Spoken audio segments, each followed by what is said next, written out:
Here's a station wagon from the 1960s. I never owned a station wagon. I thought they were ugly. Just like I've never owned so far an SUV because I think they're ugly. Oh, they're good looking from the windshield forward. From the windshield back, they're a box. And that's what I didn't like about the station wagon. But the station wagon was used quite a bit in the 1960s. I remember these.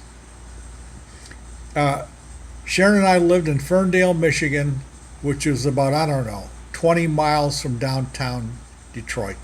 And I had a job in downtown Detroit. So Sharon would drive me, well, we didn't have a station wagon. We had some junk jalopy car. She would drive me to the train station in Ferndale, Michigan.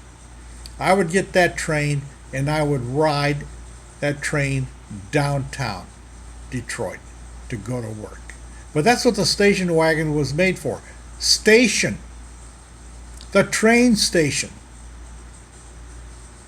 The wife would drive you, the husband, to the train station, drop him off, and she would go home and take care of the kids and do housework. I never liked these vehicles. This also reminded me when I got on the train, it was full of men. Every man would be reading the newspaper, probably the Detroit Free Press. But what amazed me, and I really didn't read the newspaper that much, but what amazed me is these guys, the way they folded that newspaper and read it.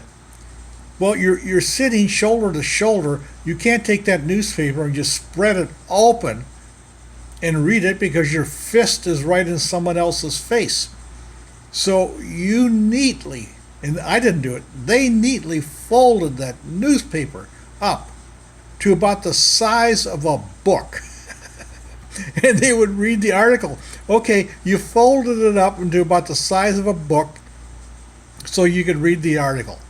But then it was amazing how they unfolded that newspaper without interfering with the next person next to them and get on and reading some more of the newspaper. It was just amazing to watch how they would fold and unfold that newspaper.